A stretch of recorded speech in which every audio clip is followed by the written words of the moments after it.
Nuestra sesión de este día.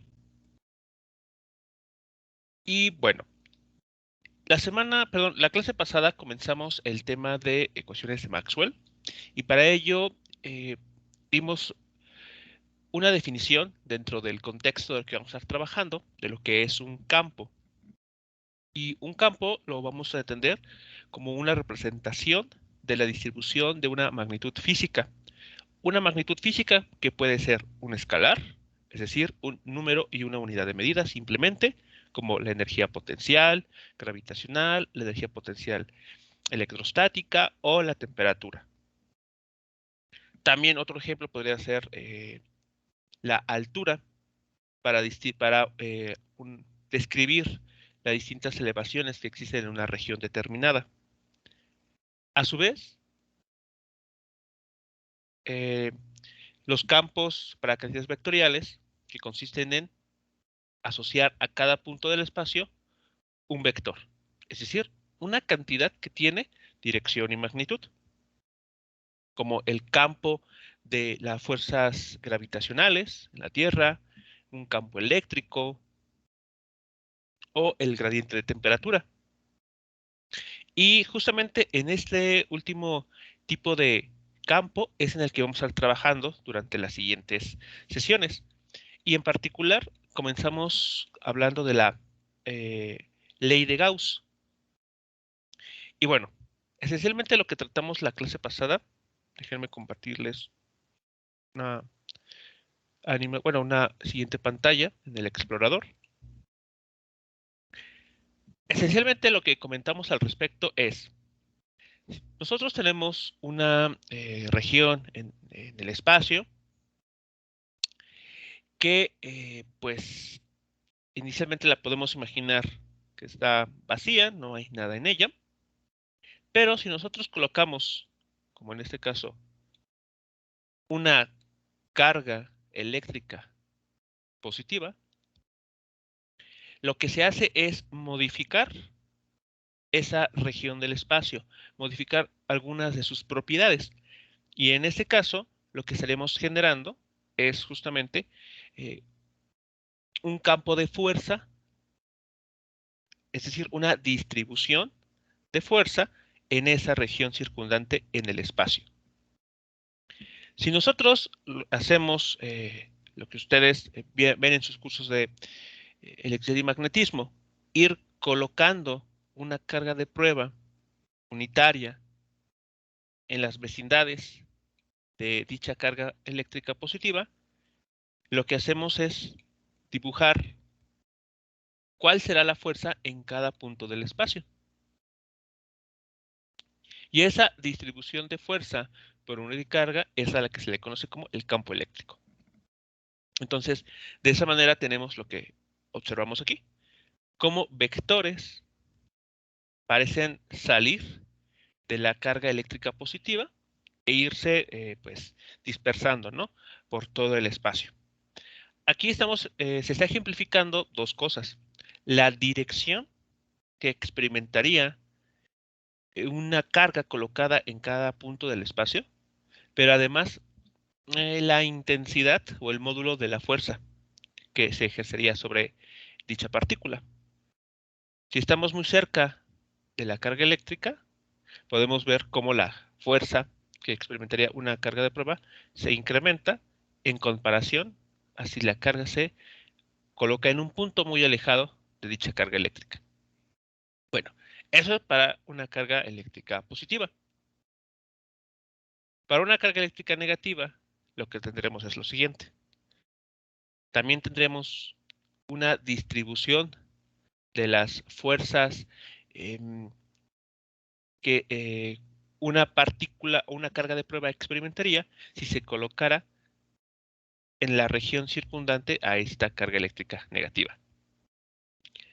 En contraste al caso anterior, vemos aquí que las líneas, estos vectores fuerza por unidad de carga, están apuntando hacia la carga eléctrica negativa. Están, digamos que, yendo hacia esa carga, ¿no? Así lo podemos representar gráficamente. Y lo que estaremos entonces viendo aquí con esta imagen es qué dirección de fuerza experimentaría la carga de prueba colocada en las vecindades de esta región, tanto si estamos cerca como si estamos lejos de la carga. Y bueno, lo que nos dice la ley de Gauss entonces es, si nosotros queremos calcular el flujo de campo eléctrico en alguna determinada región en el espacio, lo que tenemos que hacer es construir lo que se conoce como una superficie gaussiana, una superficie cerrada, y hacer la integral de un producto escalar, E punto, un vector que tenga la dirección ortogonal, perdón, eh, que oriente la superficie sobre la cual se está haciendo la integración. Y eso entonces, como vimos la clase pasada, va a dar como resultado una cantidad escalar que va a tener asociado un número. Un número que puede ser positivo, que puede ser negativo o que puede ser cero. Para el caso de una carga eléctrica positiva, como es en este caso una carga puntual, si nosotros construimos una superficie gaussiana, ya sea de forma esférica o de alguna otra forma, lo que vamos a encontrar es un flujo de campo eléctrico con signo positivo. Pero si nosotros tratáramos la carga negativa, entonces el flujo encontrado va a poseer un signo negativo. Ahora, si en una misma región colocamos una carga eléctrica positiva y negativa y calculamos el flujo de campo eléctrico producido por dicha distribución, entonces encontraríamos un valor cero, porque al interior de la superficie gaussiana tendríamos tanto carga positiva como carga negativa. Entonces, el flujo positivo de una de ellas, la positiva evidentemente, cancela el flujo de campo eléctrico negativo producida por la carga aquí negativa. Entonces, la suma al final, el flujo total, nos dará cero. Entonces, bueno, básicamente eso es lo que nos estaría diciendo la ley de Gauss, que pues ustedes ya conocen. Bien, entonces, en ese sentido, es lo que tenemos en esta parte. El flujo de campo eléctrico es la integral de este producto punto, el cual, pues como vemos aquí, se estaría igualando o sería proporcional a la carga eléctrica neta encerrada por la superficie gaussiana sobre la cual se está haciendo la integración. Bueno, casi al final de la sesión pasada, comentamos primero qué es la divergencia de un campo vectorial y concluimos que la divergencia, para empezar, es una cantidad escalar que se evalúa en un punto específico del espacio. Y lo que nos da como información en ese punto específico es si el campo eléctrico, perdón, si el campo vectorial sobre el cual estamos trabajando se está propagando hacia, vamos a decirlo así, hacia afuera, es decir, está divergiendo, o por el contrario, está convergiendo. ¿De qué va a depender uno u otro? Del signo de la divergencia. Si es una divergencia positiva, lo que nos estará diciendo es que en ese punto el campo eléctrico, perdón, el campo vectorial tiene este comportamiento. Las líneas de campo se están alejando una respecto a la otra. Por el contrario, si el signo de la divergencia es negativo, lo que nos estará diciendo es que el campo vectorial en esa región o en ese punto está convergiendo. Es decir, las líneas de campo están más próximas unas de la otra. Bueno,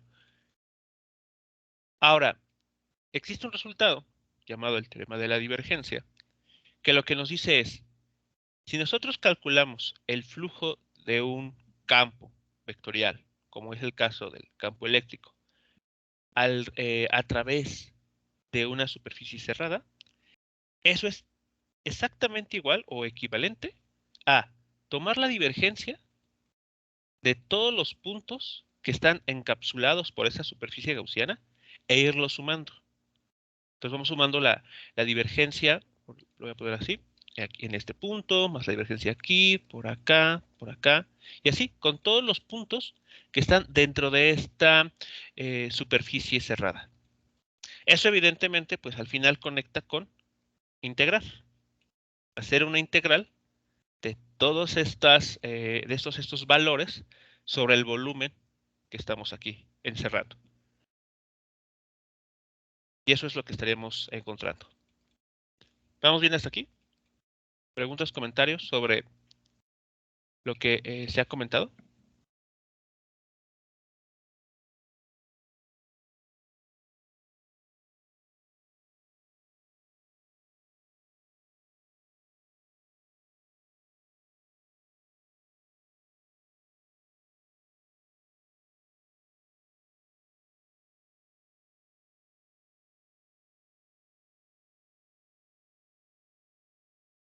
Bien, entonces, ahora, ¿cómo conectamos esto? ¿Por qué es importante o qué utilidad tiene el teorema de la divergencia? Bueno, vean lo que estamos haciendo entonces. Estamos reescribiendo esto que ustedes ya conocen como el flujo de campo eléctrico, que se calcula de esta manera, mediante una divergencia. Estamos logrando hacer voy a decirlo así, entre comillas, conversión, ¿no? Estamos reescribiendo lo que ya conocemos. Entonces, ahora, ¿qué pasa con la carga eléctrica? Bueno, la carga eléctrica se puede también expresar en términos de un volumen. Y para ello, es importante tomar en cuenta la llamada densidad volumétrica de carga. No estoy seguro si eh, yo sospecho que sí, pero bueno, me gustaría confirmarlo. ¿Conocen lo que es esta cantidad?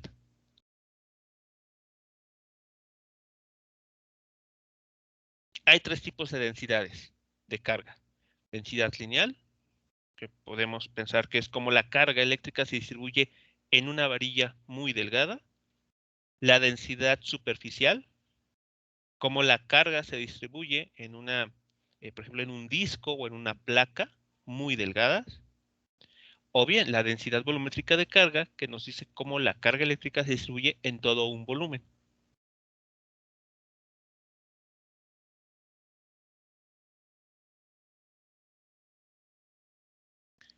Entonces yo recuerdo que algo de eso sí se menciona o sí se estudia en electricidad y magnetismo, así que bueno, daré por hecho que este concepto no les es ajeno. Bueno, entonces vean, la carga eléctrica que estamos tratando aquí, la podemos expresar como una densidad de carga, ¿de acuerdo? Distribuida en todo un volumen. De hecho, la densidad podría empezar así. Vean, densidad es igual a la carga en un volumen.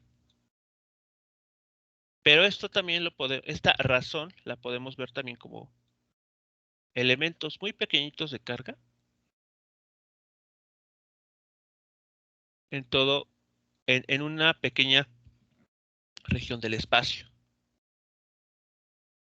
Entonces, de aquí, por ejemplo, con esta relación que escribí ahora, podemos hacer un despeje y entonces quedará lo siguiente. dq igual a rho dB. Si integramos a ambos lados, pues es lo que estaríamos obteniendo es esto. La carga encerrada, la integral de dq, es igual a la integral de volumen, ¿está? De esa densidad volumétrica de carga. ¿Y qué es lo que estaríamos viendo aquí? Pero, ¿quién es este volumen? ¿Quién es este volumen sobre el cual estamos integrando? Pues es justamente el volumen que está encerrado por la superficie gaussiana. Entonces lo que estamos haciendo es, como en el caso anterior de la divergencia, tomar cada, cómo está la carga distribuida en todo este espacio, en toda esta región, e ir sumando, hacer la integral de volumen. Al hacer esa integral, lo que nos va a dar como resultado es la carga total encerrada, que es lo que tenemos aquí.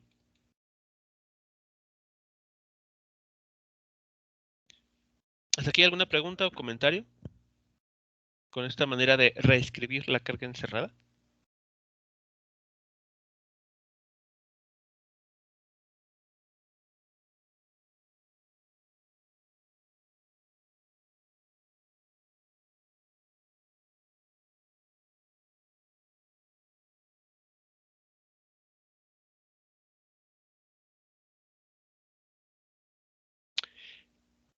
Entonces, noten lo que va a suceder a continuación. Aquí arriba, que dejen ponerlo así, estamos con el flujo, ¿no? Con el flujo de campo eléctrico, lo que ustedes ya conocen mediante la ley de Gauss. Y vean, lo estamos igualando a esto. O sea que esto que tenemos aquí es exactamente igual al flujo de campo eléctrico. Esa es una manera distinta de calcular el flujo de campo eléctrico. Bueno, y esto a su vez es la carga encerrada por la permeabilidad eléctrica en el vacío. Bueno, entonces podemos sustituir la expresión que les acabo de comentar de la carga eléctrica en términos de la densidad volumétrica de carga.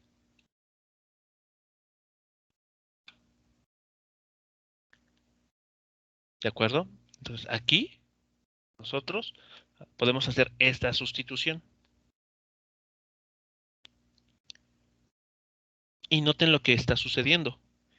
Estamos igualando dos expresiones, una divergencia integrada en todo un volumen y una densidad volumétrica de carga integrada también en un cierto volumen. Pero por las condiciones que hemos comentado, estos volúmenes que aquí aparecen son exactamente el mismo. Es decir, el volumen encerrado por la superficie gaussiana. Al hacer eso,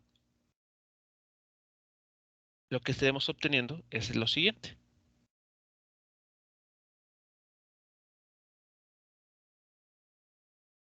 Podemos igualar el integrando porque estamos hablando del mismo volumen. Entonces, estamos concluyendo que la divergencia del campo eléctrico es proporcional a la densidad volumétrica de carga. Y esto que tenemos, o eso que estamos encontrando de forma analítica, es la forma diferencial de la ley de Gauss. Digamos que ustedes en su curso de electricidad y magnetismo estuvieron trabajando la llamada ley de Gauss, pero escrita en su forma integral. Y lo que estamos aquí encontrando es, gracias al teorema de la divergencia, es esa misma ley, pero expresada en forma diferencial. Porque aquí aparecen puras derivadas. Parciales tal vez, pero derivadas al fin del día. ¿Y qué nos está diciendo esto? Bueno, que eh, las densidades de carga son las que generan el campo eléctrico. Se dice que si la carga eléctrica es positiva, es una fuente de campo eléctrico. Por esa razón, tenemos una carga positiva y las líneas de campo eléctrico saliendo. Por eso se dice que es una fuente, porque las líneas de campo se dibujan hacia afuera de la carga eléctrica. O bien, si se trata de una carga eléctrica negativa, se dice que es un pozo,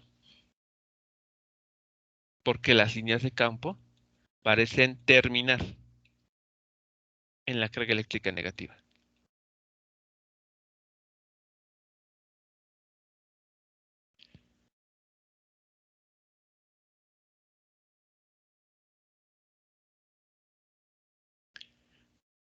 Y como sabemos, esto que está aquí, la divergencia del campo eléctrico, tendrá un signo positivo o negativo, o puede ser cero. Entonces, si nosotros tuviésemos un detector, ¿no? O un sensor de divergencia de campo eléctrico, veríamos que en todo este vecindario, alrededor de la carga eléctrica positiva, la divergencia siempre daría un valor positivo, porque ahí el campo está eh, yendo hacia afuera. Las líneas se están alejando una respecto a la otra. Diverge, diríamos, el campo eléctrico. Pero por otro lado, si nos acercamos a esta región, la divergencia daría un signo negativo. Eso lo interpretamos como que el campo en cuestión está convergiendo a un punto. Las líneas de campo se están acercando una respecto a la otra.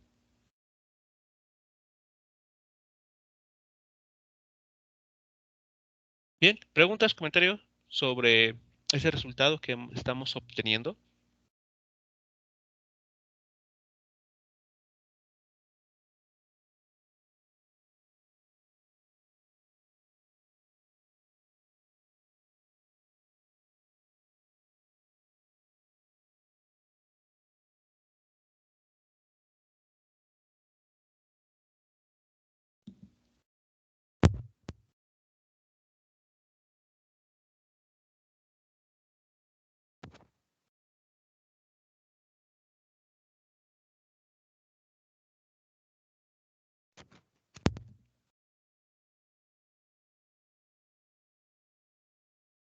Cualquiera de las dos formas son equivalentes, es la pregunta del chat.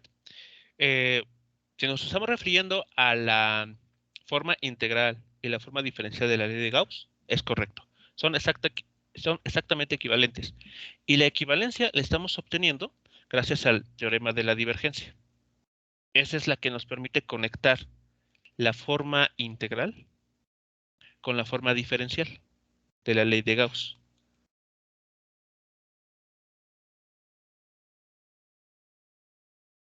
Así que bueno, generalmente a ustedes les presentan esta forma, ¿no? Aquí voy a poner la integral de superficie, bueno, la integral cerrada de superficie de E punto ds o dA, depende la literatura, por un vector unitario. Es decir, están orientando el elemento diferencial. Y eso les dicen es la carga encerrada sobre la permeabilidad en el vacío. Ok.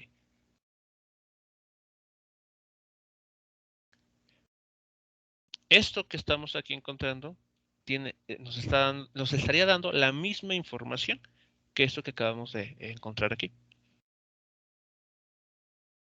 Expresada de una manera distinta, en todo caso. Pero ¿por qué es importante que tengamos que ver esta parte de la forma diferencial de la ley de Gauss? Bueno, adelantándome un poco, esta forma diferencial nos va a permitir a nosotros conectar de una forma más simple con lo que hemos visto hasta hace unas clases, que es con todo esto del movimiento oscilatorio y ondulatorio. Así que esto que estamos haciendo es como un preparativo para poder conectar el concepto de onda con el fenómeno que conocemos como luz. Así que bueno, eso sería un argumento por el que les puedo dar para por qué estamos viendo la forma diferencial de la ley de Gauss. Nos va a facilitar esa parte de hacer la conexión. Bueno, continuamos con la siguiente ecuación de Maxwell. Si no hay alguna pregunta con esta parte de la ley de Gauss, bueno, continuamos. Ahora, en los fenómenos eléctricos y magnéticos, pues tenemos un siguiente elemento, que se trata justamente de los llamados imanes. Entonces, sabemos que en la naturaleza, de forma natural, existen objetos que tienen una propiedad bastante interesante, que es que hasta cierto punto es distinta a lo que presentan las cargas eléctricas. ¿En qué sentido podemos decir que son iguales? Bueno, que existen dos tipos. Como la carga eléctrica se presenta con una carga positiva y una negativa, en el caso de los materiales magnéticos, podemos entenderlos como dos polos, un polo norte o un polo sur, como se ha convenido históricamente, pero a diferencia de ¿cómo se llama? Las cargas eléctricas, nosotros, cuando tomamos un imán y lo partimos, lo cortamos, no nos quedamos con un polo norte y con un polo sur, sino que si nosotros tomamos, por ejemplo, ese imán de barra aquí mostrado y lo dividimos, lo que vamos a obtener es dos imanes, cada uno con su polo norte y su polo sur. ¿De acuerdo? Eso es algo bastante interesante que está sucediendo con estos tipos de objetos, a diferencia de las cargas eléctricas. Así que, ¿en qué se parecen? En que tenemos dos presentaciones, norte y sur, o positivo y negativo.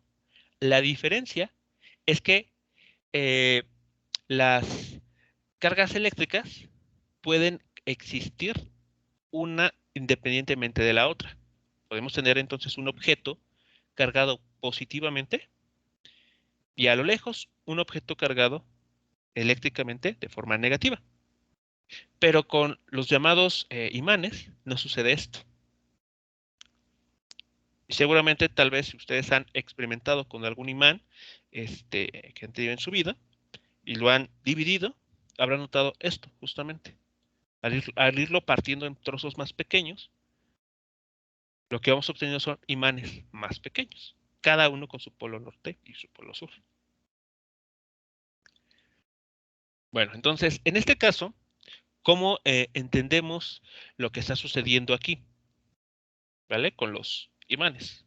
Bueno, cuando un imán se coloca en una determinada región del espacio, pues lo que va a suceder es que, similar a las cargas eléctricas, va a modificar a las propiedades del campo que lo está, perdón, del espacio que lo está rodeando. ¿De qué manera? Bueno, pues dando lugar a lo que conocemos como el campo magnético.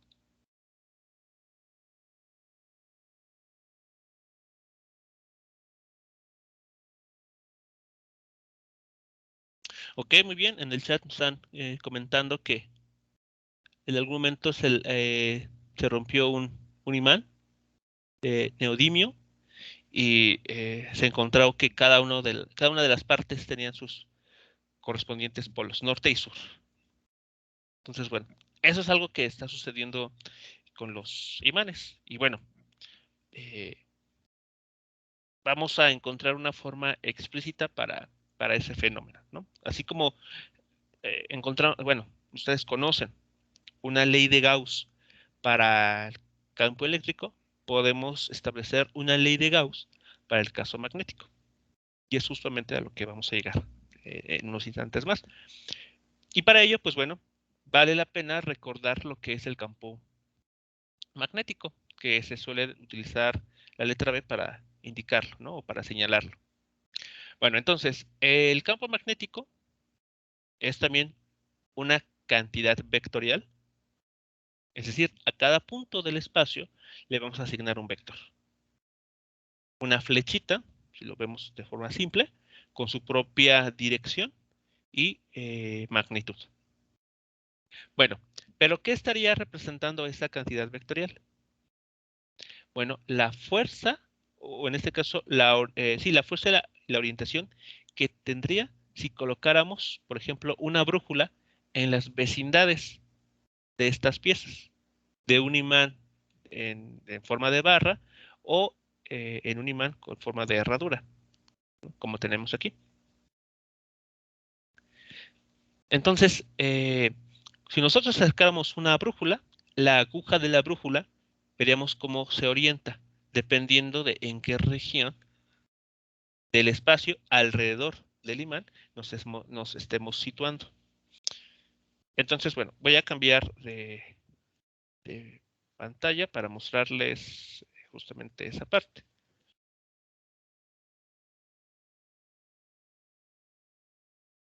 Bien. Entonces, aquí les estoy mostrando eh, una animación de cómo se vería justamente el campo magnético que corresponde a un imán. Aquí sería un imán de barra. Y entonces lo que vemos es cómo estas pequeñas agujas de una brújula se estarían orientando debido a la presencia de este imán de barra.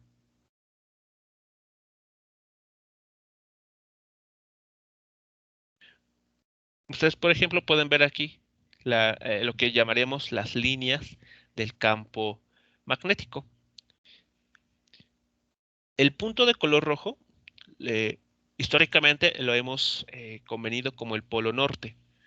De él comenzamos a trazar las líneas que representan el campo magnético. Entonces salen de ese polo norte, se extienden por el espacio alrededor del imán y vemos cómo regresan y entran por el polo sur.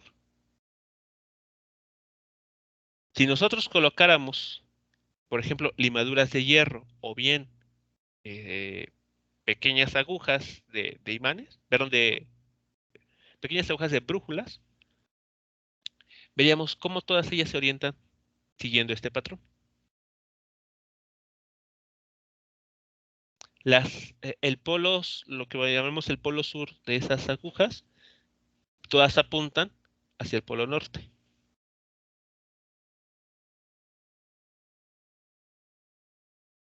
¿De acuerdo?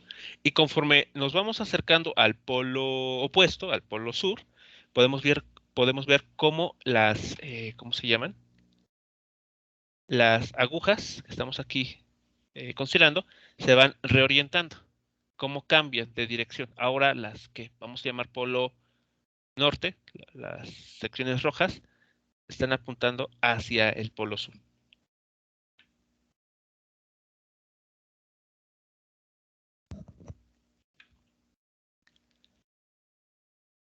Ok, en el chat nos comentan que es interesante el cómo descubrió esas líneas Faraday. Pues sí, realmente lo es. De hecho, pues gracias a ello se pudo hacer una conexión, como veremos más adelante, entre este fenómeno que aquí se está observando y las cargas eléctricas. Porque, bueno, si lo notan, estamos tratando las cargas eléctricas como un fenómeno, o mejor dicho, el campo eléctrico producido por las cargas eléctricas, las estamos tratando hasta ahora de una manera independiente del campo magnético producido por un imán. Ahora, lo interesante y que tiene que ver con el trabajo de Faraday es que eh, vamos bueno, creo que sí va a ser algo que vamos a ver en unos minutos más, que este comportamiento que estamos viendo aquí no es exclusivo de los imanes, sino que también teniendo una corriente eléctrica fluyendo por un hilo conductor, da como resultado un patrón similar. Es decir, Si colocáramos limaduras de hierro o bien pequeñas brújulas alrededor de un hilo conductor, veríamos que siguen un patrón parecido a lo que estamos teniendo aquí.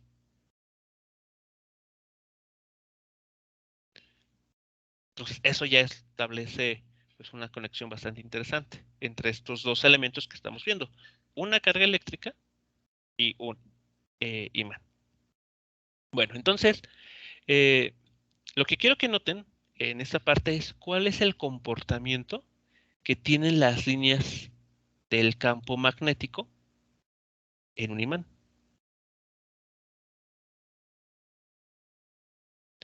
Aquí podemos jugar, bueno, en esta animación, vean, con esta aguja.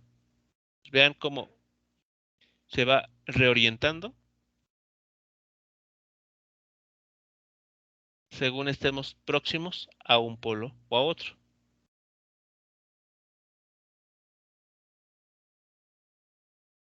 Entonces, si esto fuese una brújula, es así como podríamos estar jugando con ella.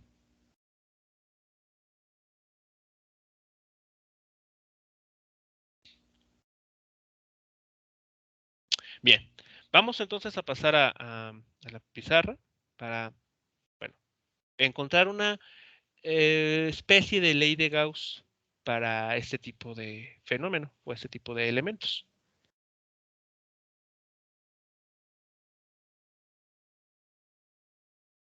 Bueno, entonces eso es lo que tenemos, ¿no?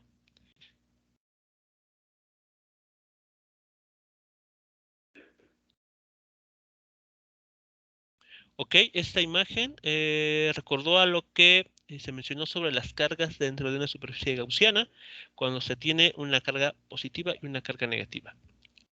Ese es justamente el punto, que si queremos ver como una analogía entre un imán y las cargas eléctricas, lo que estaríamos considerando es que tenemos un objeto que eh, va a presentar una carga positiva y una carga negativa en todo momento. Y no habrá manera de separarlos. Creo que, bueno, no sé, no estoy seguro, pero en su curso de electricidad y magnetismo vieron lo que es un dipolo.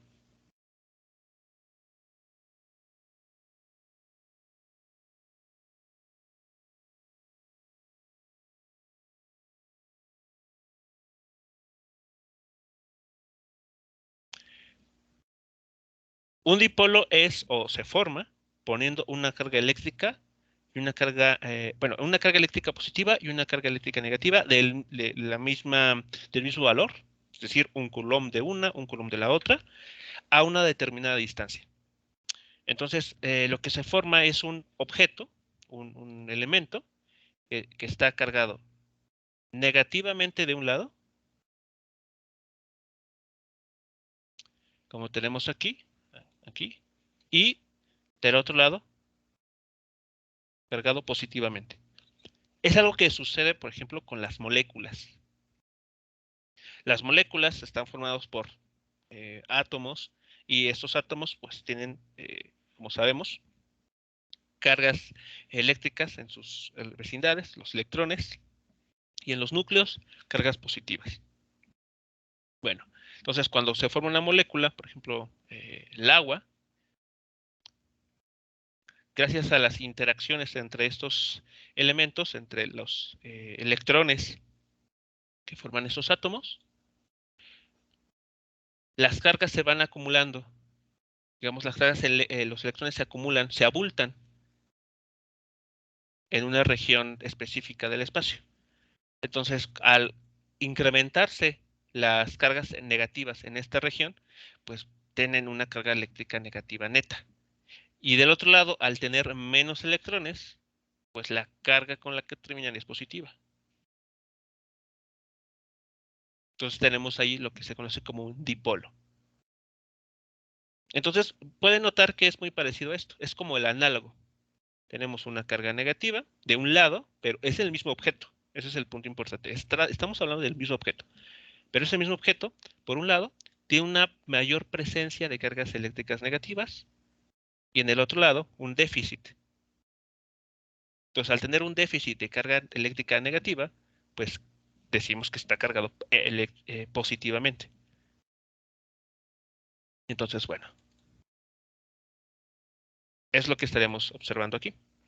Ahora, si ese dipolo lo encerramos en una superficie gaussiana, algo de lo que comentamos justamente va a ocurrir aquí, similar a esto. Sí, era lo que comentamos. Y eso es justamente la ley de Gauss aplicada a un imán. Entonces, bueno, ya que hemos visto cómo se comportan las líneas de campo magnético producido por un imán, vamos a calcular ahora el flujo de campo magnético a través de superficies cerradas, así como lo se hace con la ley de Gauss para el caso eléctrico. Exactamente igual.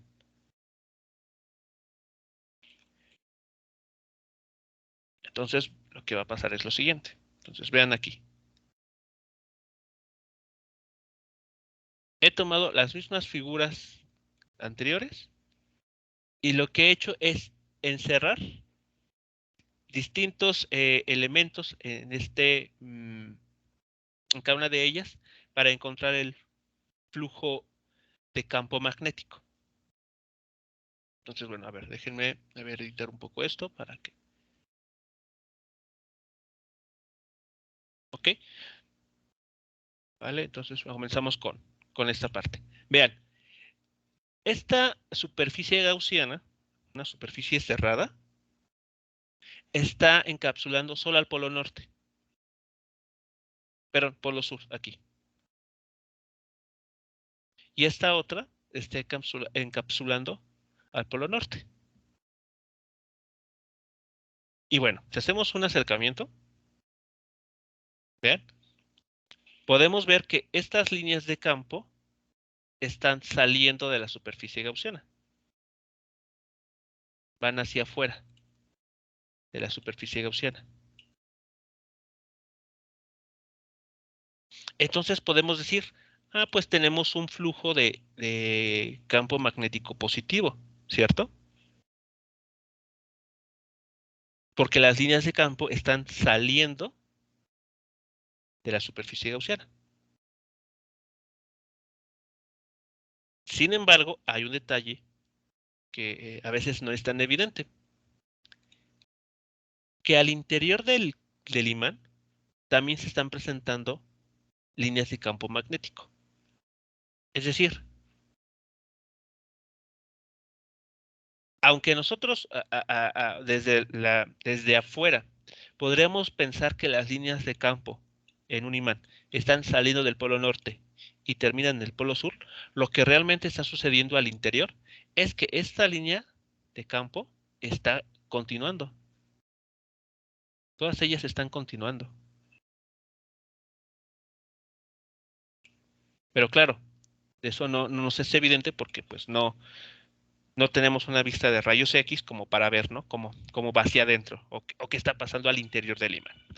Bueno, entonces, al hacer esta observación, vean lo que está sucediendo. Que hacia el interior del imán tenemos una línea de campo que está entrando a esta misma superficie gaussiana. Entonces, vean el recorrido. Esta línea de campo entra, que queda dentro de la superficie gaussiana y después sale. Por lo tanto, para esta línea de campo magnético, ¿cuánto vale el flujo de campo magnético?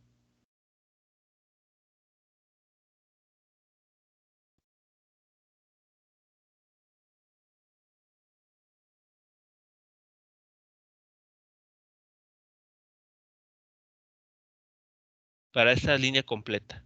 Déjenme ver un color aquí.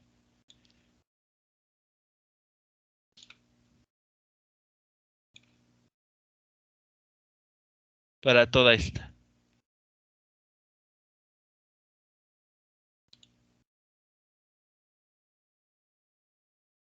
Aquí entra, continúa dentro de la superficie gaussiana y sale. ¿Cuánto valdrá su flujo? de campo magnético para esa única línea.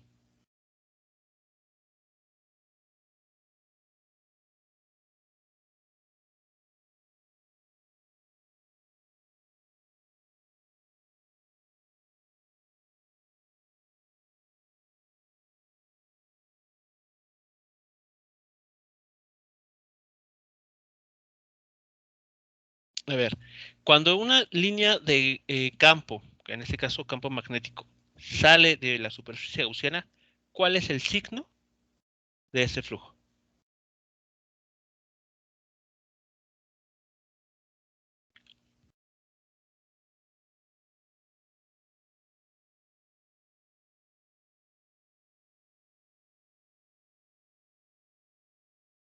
Ok, correcto, como mencioné en el chat, tiene un signo positivo. Por ahora no nos importa tal cual el dato numérico, si son 4, si son 8, si son 10, lo que nos importa es el signo. Entonces tiene un signo positivo. Y cuando entra, cuando consideramos el flujo de esa misma línea de campo, pero cuando está entrando,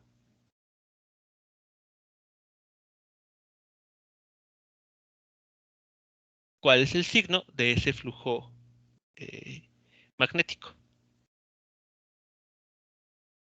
Así es, como comenté en el chat, negativo. Tenemos aquí un flujo positivo, aquí una phi B positiva, porque tenemos una línea de campo que está saliendo de la superficie gaussiana. Pero continuando hacia atrás, digamos, vemos que al interior del imán tenemos, para esa misma línea de campo, un flujo magnético negativo. Entonces, ¿cuánto es el flujo magnético total? Que corresponde a esa única línea de campo magnético. Aunque en el chat se pone como pregunta, la respuesta sería afirmativa. El flujo sería 0. Porque el valor negativo que tenemos aquí cancela a este otro, al que tiene signo positivo. Y tiene el mismo valor porque es en la misma línea de campo. Así que para esta línea de campo magnético, atravesando esta superficie gaussiana, tenemos un flujo magnético neto igual a 0.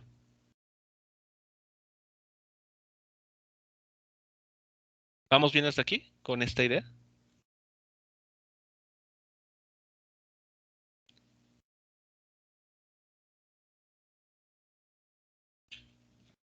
¿Vale? Eso es lo que estaría pasando tan solo con el polo norte. Y esto que se acaba de comentar lo podemos reproducir con las restantes líneas. Aquí dibujé otras 3, pero obviamente no son solo 3 las que podemos considerar de manera realista. Son muchas más. Y para todas ellas estaríamos encontrando este mismo resultado. De esa manera, en general, podemos decir lo siguiente. Fijándonos únicamente en el polo norte, el flujo de campo magnético alrededor de este polo es 0.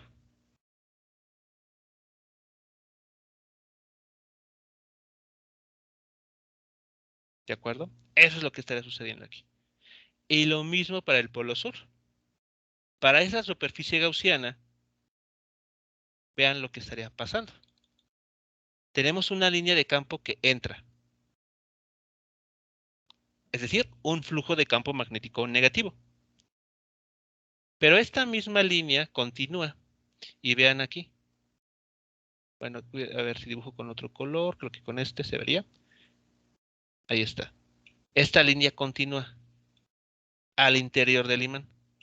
Y como pueden notar, está saliendo ahora de esa superficie gaussiana.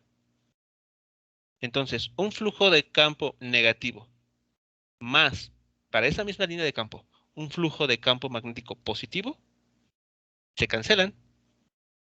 Y entonces obtenemos lo de hace unos momentos. Un flujo de campo magnético Cero.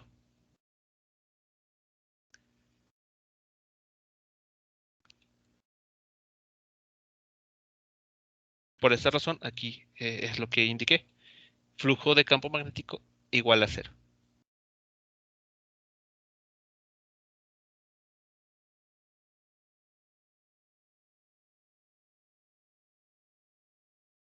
Ok, viendo aquí la pregunta en el chat,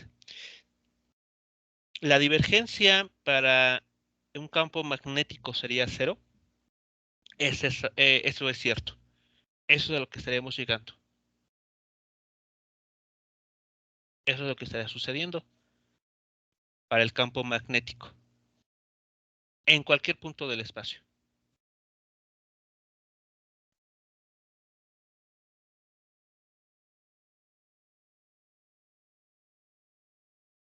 ¿Vale? Ahora, si encapsulamos todo el imán, así, pues se vuelve más evidente que todas las líneas que salen del polo norte dan un flujo de campo magnético positivo. Y una vez que consideramos cuando llegan al polo sur, pues todas ellas contribuyen también con un flujo de campo magnético, pero ahora con signo opuesto, con signo negativo.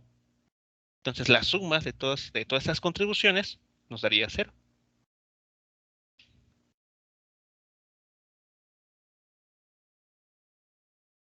¿Vamos bien hasta aquí con estas ideas, con esta representación un tanto visual de lo que está sucediendo?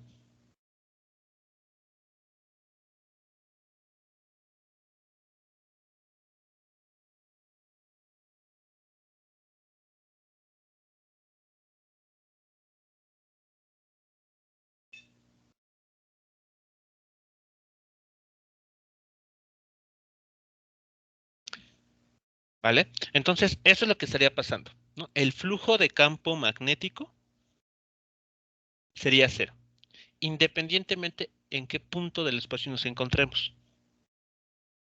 Porque para un imán, si dibujamos una superficie gaussiana, siempre tendremos una línea de campo magnético que entra y que sale también de esa superficie gaussiana. Bueno, entonces, matemáticamente esto, ¿cómo lo representamos? Pues como ustedes lo han aprendido, con la ley de Gauss. O sea, el flujo de campo magnético es igual a la integral de superficie sobre una superficie cerrada de el campo magnético punto el diferencial de superficie orientada. Vean que tiene exactamente la misma estructura de la ley de Gauss que ustedes conocen para el caso eléctrico. Pero aquí, a diferencia, no lo estamos igualando a una carga encerrada. De hecho, lo igualamos a cero.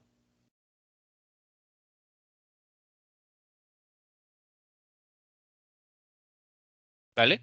Pero ahora, esto que tenemos aquí, le podemos aplicar el teorema de la divergencia. Y entonces, este resultado lo podemos llevar a una forma diferencial.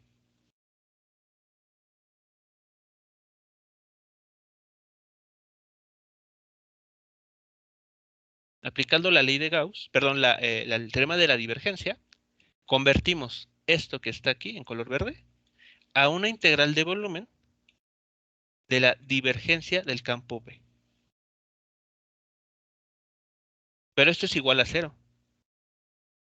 Entonces, para que esta integral de volumen de cero, quiere decir que lo que está adentro tiene que ser cero, ¿no? Lo que se va a integrar tiene que ser cero. Conclusión, lo que ya nos anticipaba en el chat. La divergencia del campo magnético es siempre cero.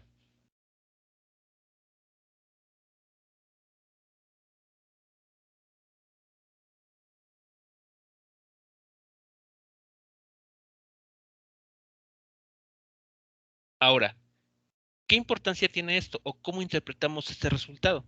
¿Qué información estamos reproduciendo de forma analítica? Bueno, este resultado nos está diciendo que no existen fuentes ni pozos aisladas de campo magnético. Y eso es lo que nosotros podemos verificar experimentalmente. Cuando partimos un imán, no aislamos un polo norte y un polo sur. Eso es lo que nos está diciendo este resultado. Sino que pasa lo que conocemos. Si dividimos un imán, si lo fraccionamos en 2 trozos, por ejemplo, cada uno de esos trozos se vuelve un imán. ¿Por qué? Porque al dividir ese imán en 2 partes, las líneas de campo magnético que tenemos aquí, por ejemplo, hacia afuera, se cierran.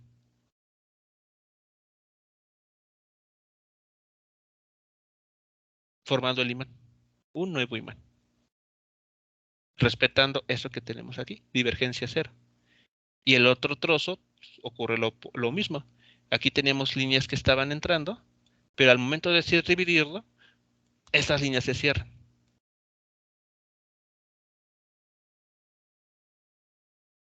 dando como resultado una pareja de imanes. Y eso es lo que estamos encontrando aquí en su forma diferencial o en su forma integral. No es posible tener monopolos magnéticos.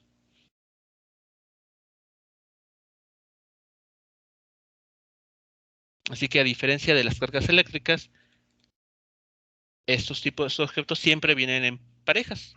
No hay maneras de divorciarlos.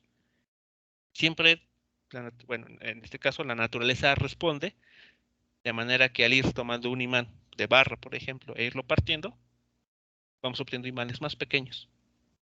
Pero jamás, al menos hasta este momento, no conocemos la existencia de monopolos magnéticos.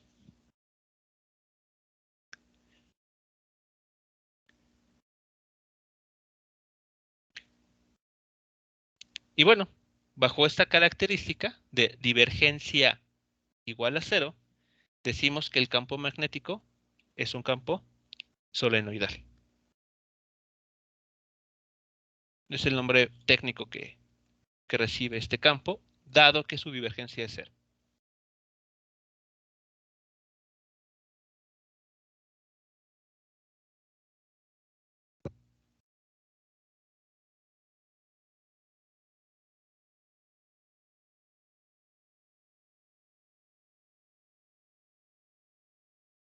¿Dudas o comentarios sobre lo mostrado hasta este momento?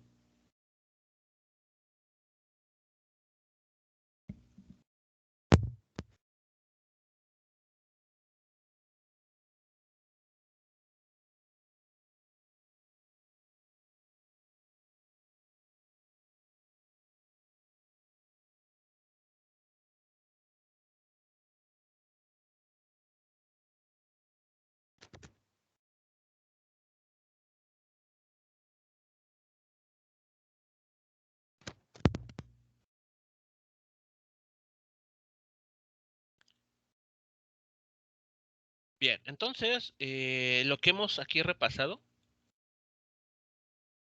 lo que tenemos aquí, justamente ahora en pantalla, es 2 ejemplos de fenómenos que se establecen para cargas eléctricas y para imanes,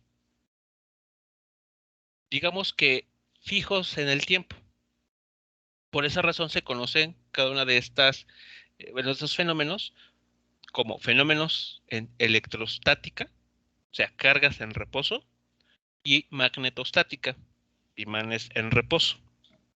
¿De acuerdo? Así que eso es lo que está pasando. Aplicamos una ley de Gauss para ambas situaciones y encontramos que, por ejemplo, para el caso eléctrico, que el campo eléctrico es producido por una carga positiva o una carga negativa.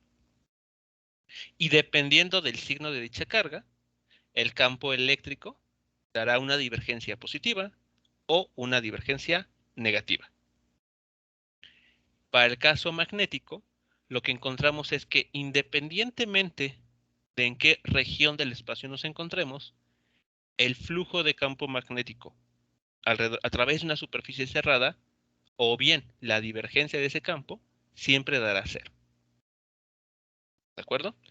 Pero, repito, esto es a un tiempo fijo. ¿Qué pasa cuando consideramos el tiempo? Es decir, cuando analizamos estos dos fenómenos, pero poniendo estos elementos en movimiento relativo respecto a un observador. Bueno, pues vamos a ver justamente eso. Vamos entonces ahora a entrar a un nuevo aspecto en el que el tiempo va a ser importante, ¿vale? Entonces, a continuación, analizaremos estos dos fenómenos que hemos visto, pero cuando los campos eléctricos y campos magnéticos varían en el tiempo. Así que ahora el factor tiempo o el parámetro tiempo va a ser tomado en cuenta. Bueno, entonces, para empezar, vamos a revisar lo que se conoce como la ley de Ampère. Bueno, entonces, ¿qué nos estaría diciendo esta ley? Bueno, primero, en un contexto histórico, es algo que ustedes seguramente ya en su curso del telemagnetismo revisaron. Ørsted pues notó que si nosotros, o si quien sea, ¿no? Coloca una brújula, por ejemplo, en la cercanía de un hilo conductor, esa aguja, la aguja de la brújula, se va a orientar, se va a estar desviando.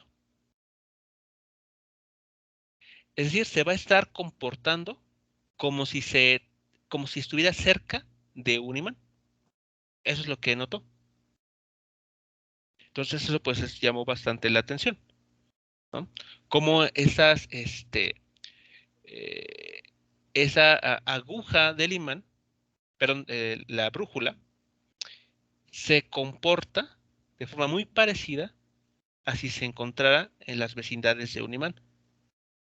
Pero ahora, pues como tenemos aquí, esa brújula no está en las cercanías de un imán, sino de un hilo conductor, un cable o un alambre que está llevando en él una corriente eléctrica. Entonces, la conclusión que se obtuvo fue que una corriente eléctrica, un flujo de cargas eléctricas, producen un campo magnético. Ya, vean lo que es la importancia del descubrimiento. Hace unos momentos dijimos, ok, tenemos una carga eléctrica positiva o negativa y estas son fuentes de campo eléctrico. Hasta ahí, pues creo que nada nuevo. Pero lo que descubrió con este experimento, Ørsted, es que si ahora estas cargas, estos mismos elementos, los ponemos en movimiento, que es eso, una corriente eléctrica, alrededor de esa corriente o de esa región sobre el cual están transitando las cargas eléctricas, se produce un campo magnético. ¿De acuerdo? Eso es lo que está sucediendo. O sea que si las cargas eléctricas están quietas ahí, fijas, en un espacio delimitado, solamente tenemos un campo eléctrico. Pero si esas mismas cargas eléctricas se ponen ahora en movimiento, en todas, un conjunto, no solamente una, sino un conjunto de estas cargas eléctricas, lo que tenemos como resultado neto es un campo magnético que se establece en las vecindades de esa corriente eléctrica o de ese hilo que conduce la corriente eléctrica. Entonces, la llamada ley de Ampère nos habla de una relación que existe entre el campo magnético y la corriente eléctrica que se establece en un hilo conductor. ¿Vale? Entonces vamos a ver a continuación, pues, cómo esto se representa, ¿no? Cómo se visualiza.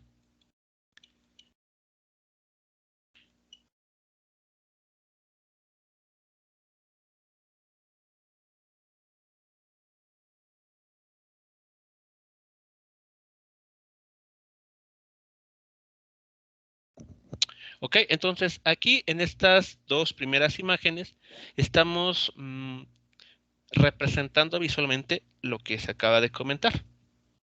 Vean, tenemos aquí un hilo conductor orientado de manera vertical, sobre el cual se hace circular una corriente eléctrica.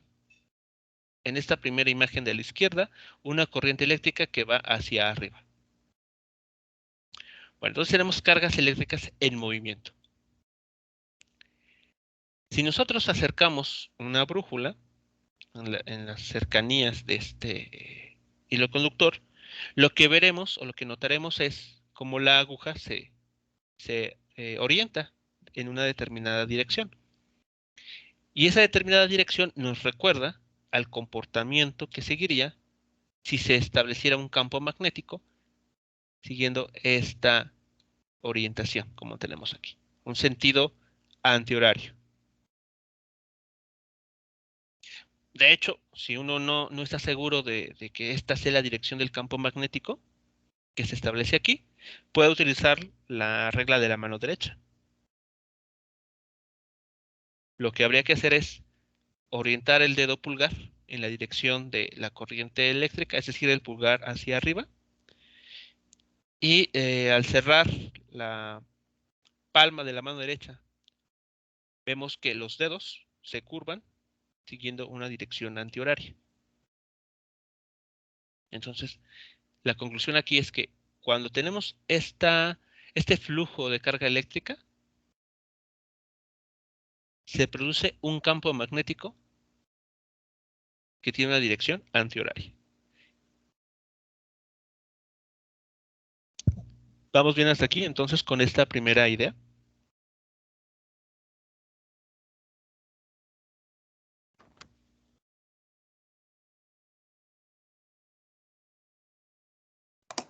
Sí, todo bien.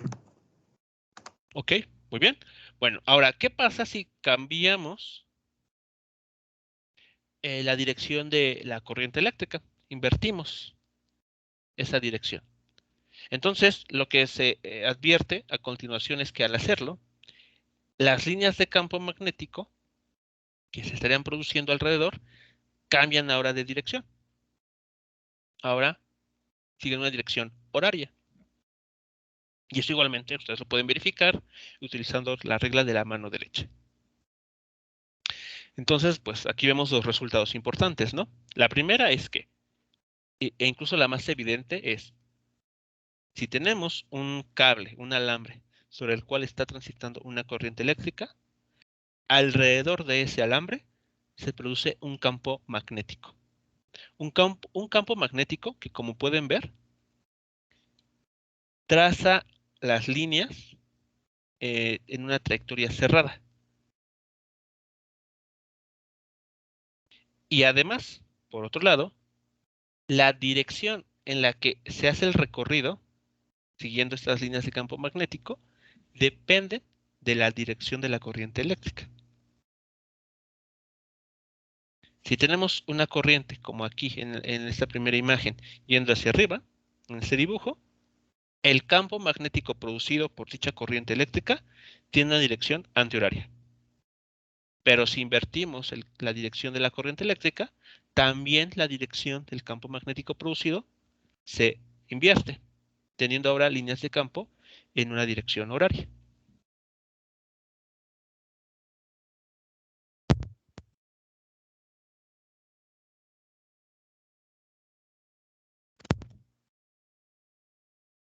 Bueno, entonces, ¿cómo continuamos el análisis de esta parte? Bueno, la ley de Ampère lo que hace es lo siguiente. Aquí consideren una vista superior del fenómeno que estamos aquí ilustrando. ¿De acuerdo? Entonces colocamos nuestro ojo viendo cómo la corriente eléctrica sale de la pantalla. ¿De acuerdo? Aquí está el hilo conductor y ese punto en el centro está representando esta corriente eléctrica. ¿Vale? Entonces, como la corriente eléctrica está yendo hacia arriba, es decir, sale de la pantalla, la regla de la mano derecha nos dice que las líneas de campo tienen una dirección antihoraria. Entonces vean cómo las líneas, pues estas flechas de color verde que tenemos aquí, están representando justamente ese campo magnético producido.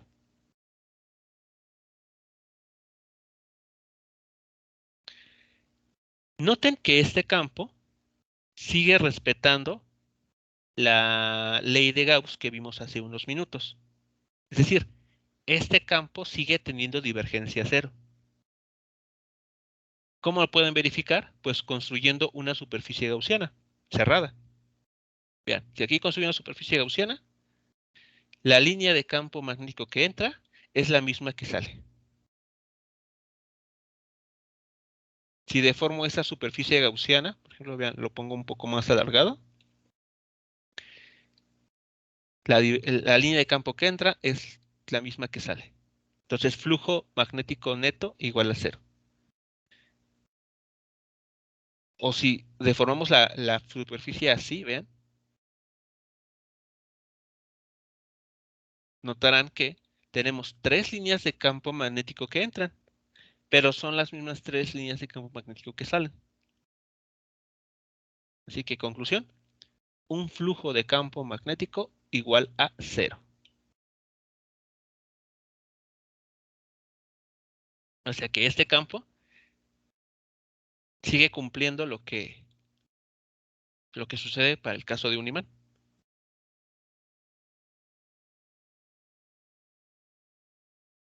¿Vamos bien hasta aquí con esta parte?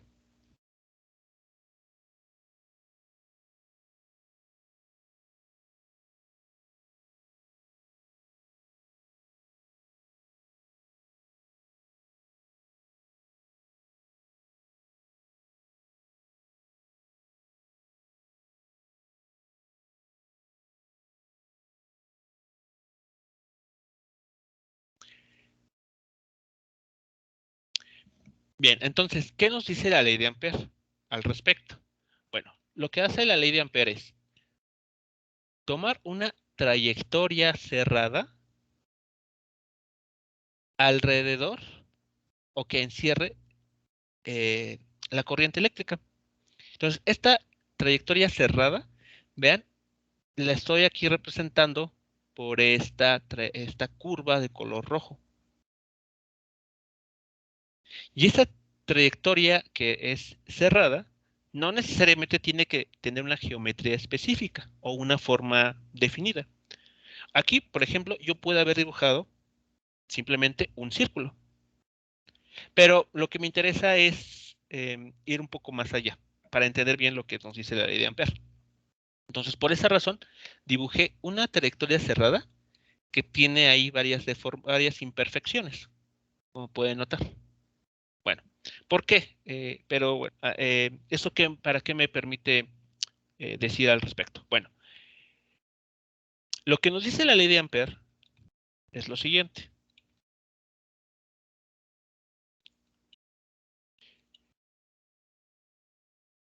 Vean, nos está diciendo que hay que integrar en una trayectoria cerrada este producto escalar B.dl.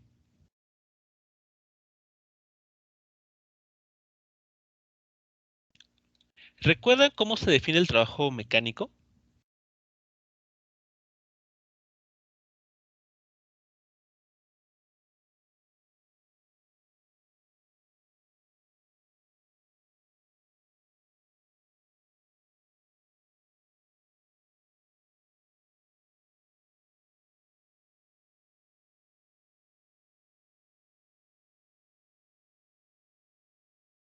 Muy bien, F punto V. El producto escalar de la fuerza por el vector desplazamiento. Muy bien. Pero ¿qué pasa si esa fuerza no es constante? Varía, por ejemplo, con la posición.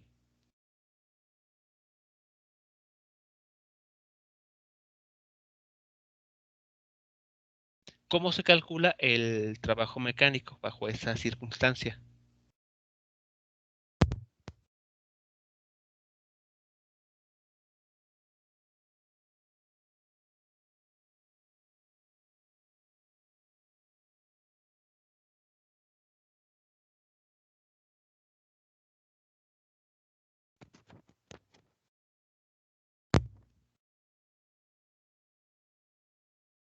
Entonces, el trabajo mecánico, cuando una fuerza es dependiente, por ejemplo, de la posición, se calcula integrando F punto diferencial R. ¿De acuerdo?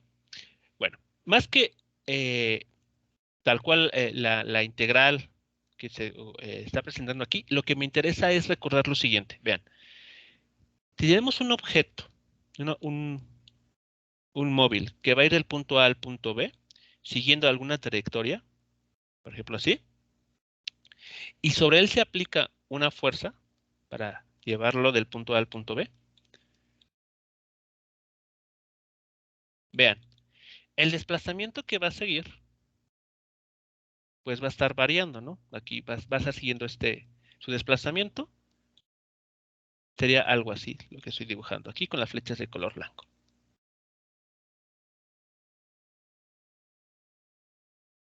Entonces, lo que estamos garantizando con ese F punto D, el producto escalar, es lo siguiente. Si tenemos una fuerza que está siendo aplicada y que tiene alguna determinada dirección, entonces estamos tomando en cuenta solamente la parte de la fuerza en la misma dirección que el vector de desplazamiento. Recuerden, eso es lo que nos dice el producto escalar. Si tenemos dos vectores, el vector desplazamiento y el vector fuerza, el vector fuerza se puede descomponer en una parte que es ortogonal al desplazamiento y en una parte que es paralela al propio desplazamiento. ¿Cuál de estas dos componentes realiza trabajo mecánico?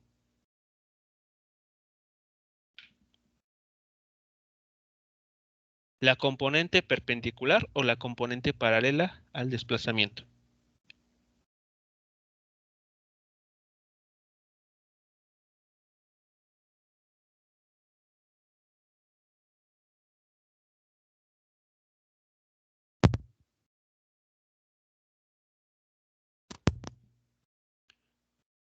Muy bien, como os comentan en el chat, la componente paralela.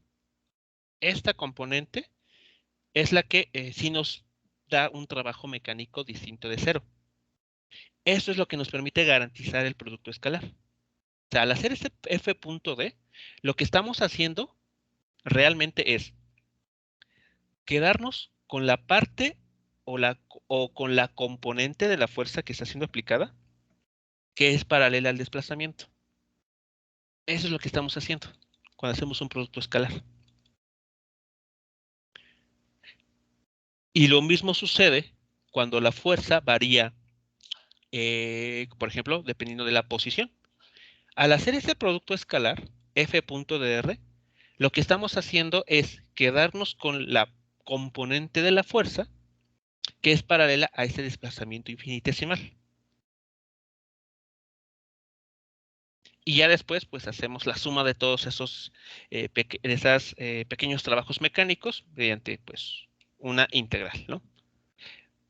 Vean el parecido con esto.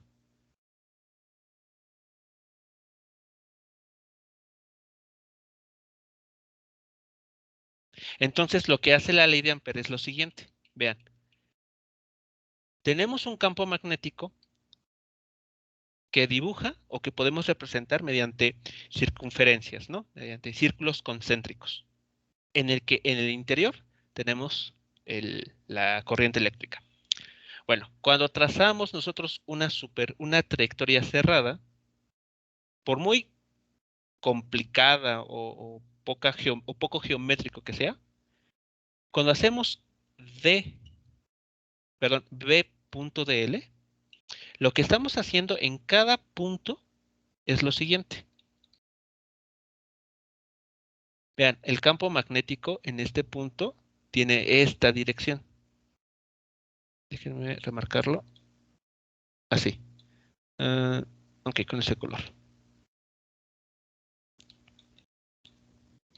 Aquí es el campo magnético. Pueden ustedes ver que estos dos vectores B y DL no son 100% paralelos. Entonces, ¿cómo le hacemos para tomar en cuenta una contribución a lo largo de la trayectoria? Pues mediante un producto punto. De esta manera, en esta región del espacio, donde estamos calculando ese producto punto, nos estaremos quedando con la componente del campo magnético que es paralela a este diferencial de línea, dl. ¿Sí vamos bien? ¿Sí es clara esta idea?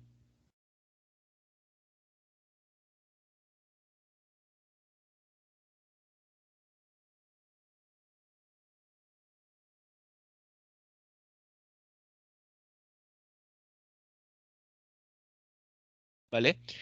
Y esto lo repetimos en cada punto. Por ejemplo, acá arriba. Por ejemplo, en esta parte.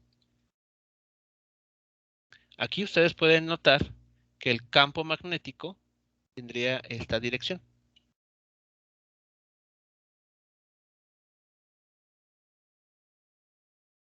Que como ven, para nada no al 100% está en la misma dirección que DL. De hecho, la trayectoria, vean, aquí se curva de manera distinta a la que tenemos en color verde. Entonces, para rescatar la verdadera contribución del campo magnético en esta dirección o a lo largo de esta parte de la trayectoria, tomamos el producto escalar, B.dl.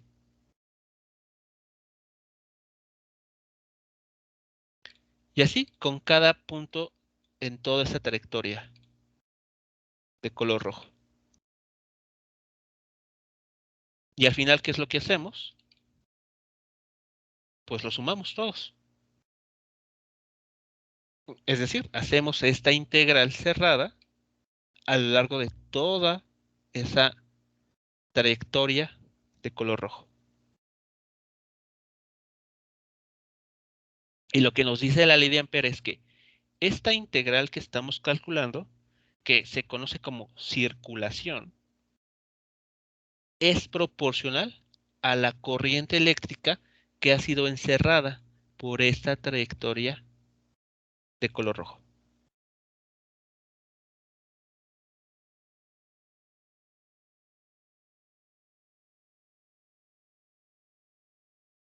¿Preguntas, comentarios sobre eso que te está comentando?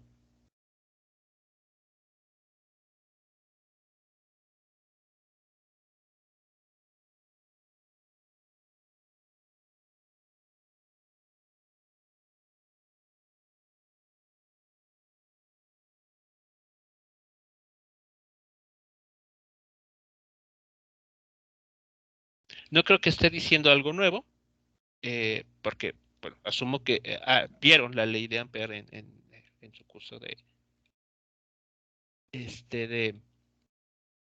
electricidad y magnetismo, pero lo que estoy haciendo aquí es hacer énfasis en cuál es el significado de esto, o sea, de este B.dl, porque lo vamos a necesitar. O sea, necesitamos entender esta parte para en la siguiente sesión obtener una forma diferencial de esta ley de Ampère. ¿De acuerdo? Así que bueno, esta es la ley de Ampère, esto es lo que nos dice entonces. La circulación del campo magnético B alrededor de una trayectoria cerrada es proporcional a la corriente eléctrica que ha sido encapsulada por dicha trayectoria cerrada.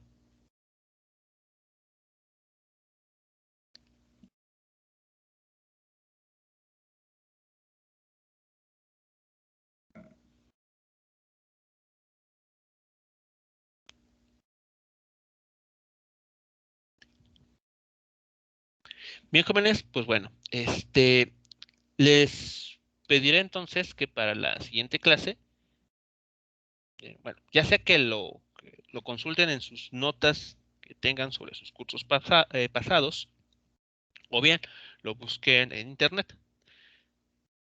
Dos conceptos. Primero, este. ¿Recuerdan cuál es el nombre de esta cantidad? ¿Es el rotacional? Así es el rotacional de un campo F. Bueno, entonces échenle un vistazo, eh, vean, tal cual no tanto cómo se calcula, sino cuál es el significado. O sea, qué información nos está dando el rotacional de un campo F. Así como la divergencia de un campo vectorial F nos dice si ese campo está, bueno, diverge o no. Igual ustedes, bueno, recuerden o busquen en internet cuál es, qué información nos da el rotacional de una cantidad vectorial F. Y también échenle un vistazo a lo que dice el teorema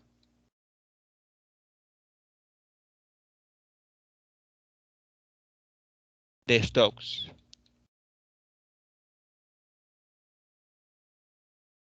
Son los dos elementos que necesitamos para seguir avanzando con esta parte.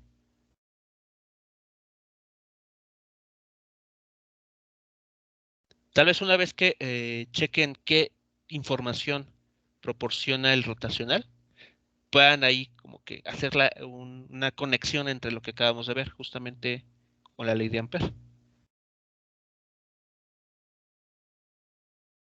¿De acuerdo? Entonces, para que, pues, ahora que lleguemos a la clase de la siguiente semana, pues ya no les cueste mucho trabajo tal vez entender lo siguiente. ¿De acuerdo? Entonces, les pido que investiguen lo básico acerca de la operación llamada rotacional de un campo vectorial, así como el llamado teorema de Stokes.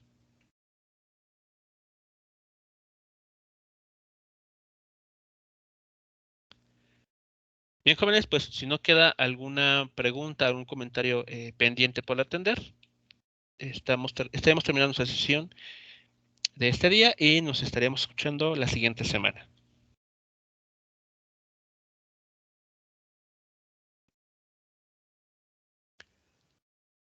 Hasta luego entonces, un excelente día a todos y buen fin de semana también. Hasta luego.